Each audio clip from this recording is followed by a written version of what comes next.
Olá, queridos, a graça e a paz do Senhor Jesus. É muito bom estar aqui com vocês para poder compartilhar da palavra de Deus. Eu gostaria de começar fazendo uma pergunta a você. Você já se sentiu desanimado? Já se sentiu desencorajado? Quem sabe cansado? Muitas vezes com vontade de desistir. Eu gostaria de dizer a você que todos nós, uma hora ou outra, em um determinado tempo da vida, nos sentiremos cansados e muitas vezes desanimados. O desânimo é também tratado nas Escrituras. Nós vemos homens e mulheres que tiveram que lidar com essa questão nas suas vidas.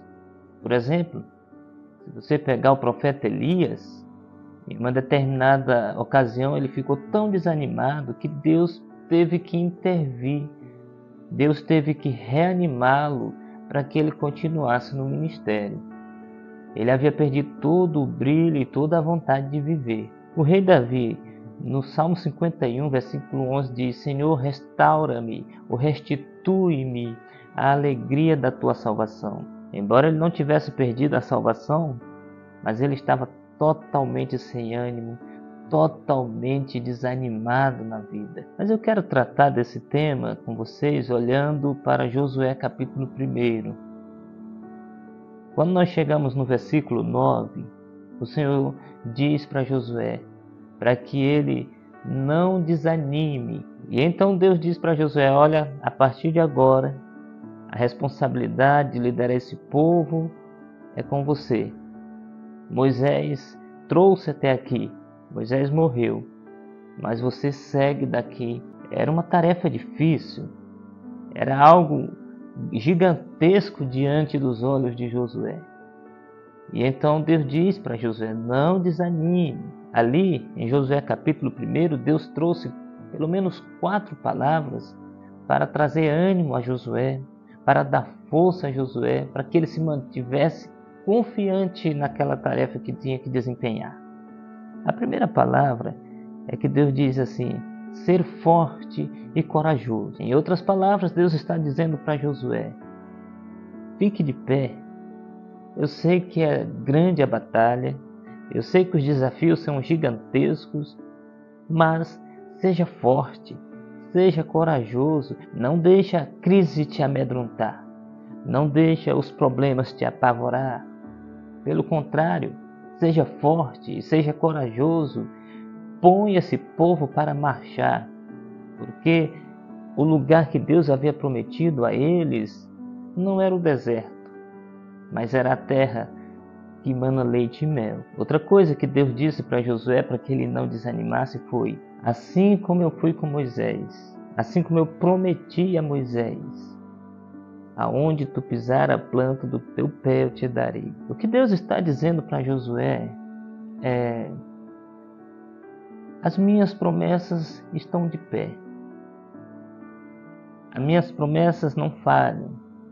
Eu não me esqueço daquilo que eu prometi. Continue batalhando e crendo na promessa que eu fiz a vocês. Eu prometi uma terra que mana leite e mel. E é lá que vocês vão chegar. As promessas de Deus não caem por terra. Quando as dificuldades chegam, elas chegam para nós e não para Deus. Quando os gigantes aparecem, eles são gigantes aos nossos olhos, não aos olhos de Deus.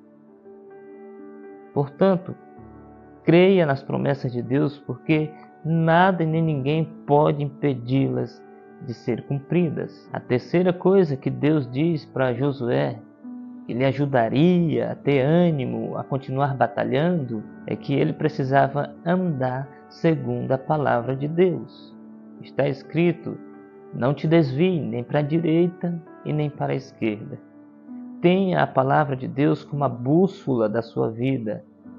Tenha a palavra de Deus como a lâmpada para os seus pés, como a luz para o seu caminho, a estrada sem curva, a estrada segura.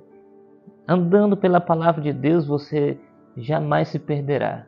Se você andar pela palavra de Deus, você não será envergonhado, você será honrado, você será direcionado na direção correta. Em quarto lugar, Deus disse para Josué: eu serei contigo, e aonde tu pisares a planta do pé eu te darei. Josué precisava crer que não estava sozinho. Josué precisava crer que Deus estava à frente, que Deus iria vencer as batalhas, que Deus lhe daria sabedoria, que Deus lhe daria a unção do Espírito para que ele cumprisse a sua missão. Josué seria vitorioso não porque ele era comandante, mas porque o nosso Deus, o Rei dos Reis, o Senhor de todos os exércitos, estava à frente. Se eu e você quisermos vencer o desânimo, nós precisamos olhar para as palavras que Deus disse a Josué. A primeira é ser forte e corajoso. Eu e você precisamos ser fortes e corajosos. Precisamos nos colocar de pé e batalhar. A segunda é que nós precisamos crer nas promessas de Deus. Deus tem promessas maravilhosas para todos aqueles que obedecem a sua palavra. E aqui está o terceiro ponto: obedecer a palavra de Deus, se alimentar da palavra de Deus, guardar a palavra de Deus no coração para não pecar contra Deus. A palavra de Deus nos dará ânimo, força, vigor e direção. Mas eu e você precisamos crer que não estamos sozinhos, que Deus está conosco, que Deus é o nosso refúgio e fortaleza, que o Senhor dos exércitos está conosco, o Deus de Jacó é o nosso refúgio. Que Deus tenha misericórdia de cada um de nós, nos enchendo de força e de vigor, porque é Ele quem dá força ao cansado, é Ele quem dá alegria aos entristecidos, é Ele quem dá esperança aos desesperançados, é Ele quem fortalece os enfraquecidos. Busque a face de Deus, busque a presença de Deus, não se afaste dele. O melhor remédio para uma alma aflita é a presença do Senhor. O melhor remédio para um coração triste é a presença do Todo-Poderoso. E eu e você, busquemos a Deus, em nome de Jesus. Amém.